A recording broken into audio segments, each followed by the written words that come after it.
It's not beer, it's seltzer. Doesn't matter. Anyway, check out this cool new hat I got because video deserves to be horizontal. But it blocks my light, so didn't do this because I haven't showered because I just got back from Norway yesterday. Aside from the point, I'm Brady. Welcome back. I will be your host for the evening. And today, you guessed it, we're talking about lighting. Intricate, confusing lighting. We'll get into it. So this scene is out of the short film that I shot last fall called Cardiac Hill, written and directed by John Canfield, where I was the DP on. And this scene in particular kind of gave me hell setting it up on location. It was a very difficult shot to work with. And sometimes we come across scenes that are just very hard and you kind of have to reshape the entire room lighting wise to make it look good, and that's exactly this. So I wanted to break this down for us kind of step by step to give it the look that we have here. Now there were two different times when we were in this therapist location. So we're looking at kind of two different lighting setups that both match the mood of whatever was going on in that scene. So I kind of want to bounce back and forth. Probably for the wide, I want to start with this first, a little bit brighter one. Then for the tight, I want to go for this, let's call it a moodier one, or a more dim or a soft low one. It was a really difficult scene to work with because getting on location, I noticed that all the light is coming from these windows that are all front lit and would completely flatten out the image. So I knew that was an issue that I was running into. And then also to top it off, there were bright orange curtains that were casting like an incredibly ugly orange light on the entire room. So I was like, okay, this needs a lot of work. And then once we got into the blocking, realizing that they were kind of having this dialogue back and forth and we needed a wide shot, I knew this one was going to be really difficult to get this daylight look that we wanted to. So first things first, I knew that I just wanted to cut out these hard lights coming from the windows. So we just put up a lot of duvetine, a lot of black material, some floppies, anything to block off these windows and really just cut it down to darkness and then work up from there. So once we did that, I started to get an idea for where everybody was going to be, what they were going to look like. And I talked with John and I was like, where do you want, like, how low or high key do we want this? And we wanted to really work with the shadows and embrace kind of a little bit of this low key dramatic look and feel. And it took a lot of just trial and error of just throwing up lights from a lot of different directions and saying, like, do we like this?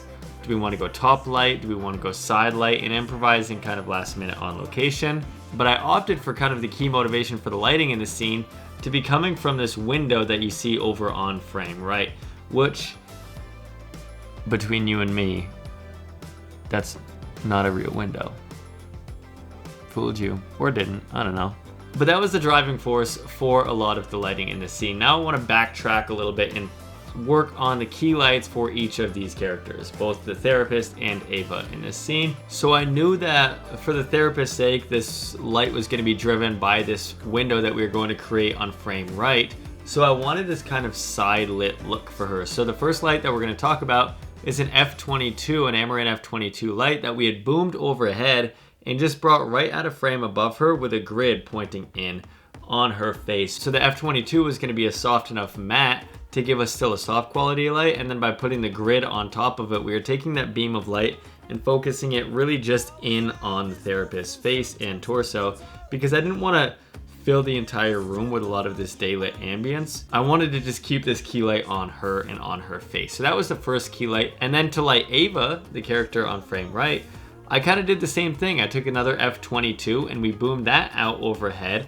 And just to give a little bit more of like an ambient top light for her, I instead used a lantern attachment that I believe is coming out soon. A lot of you have asked questions about that.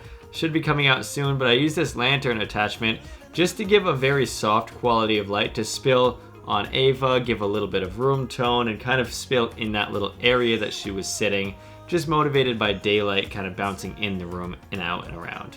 And this was very difficult to get in a position because we didn't have a lot of headroom. We were booming them way out, and I never liked doing that, so make sure you use safety cables and a lot of sandbags.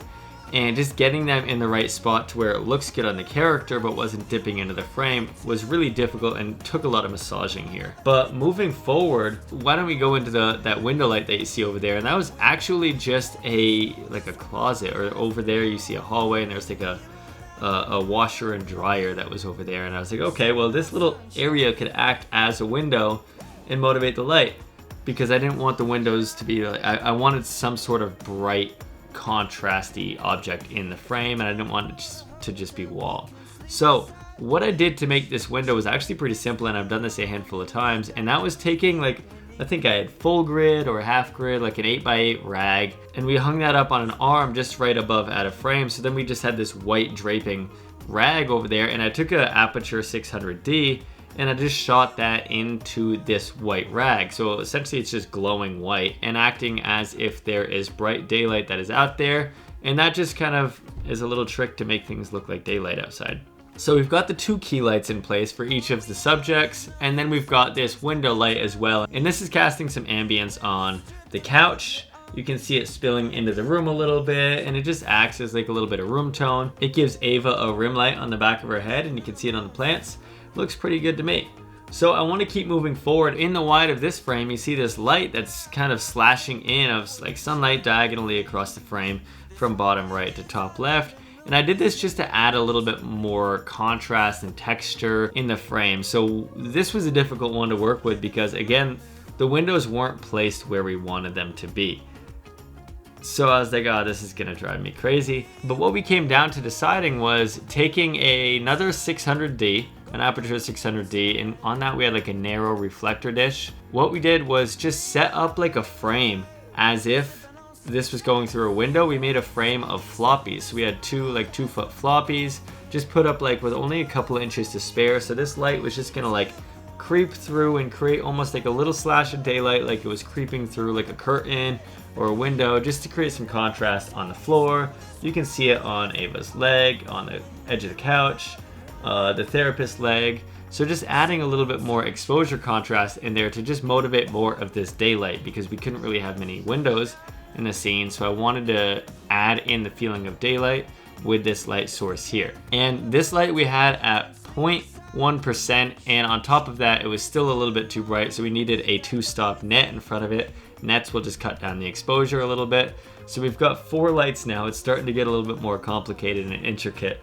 Now we started to need little pops of practicals, and that's kind of where we remain with everything. We see these 2 lights that are over there on the TV stand, these tungsten light sources.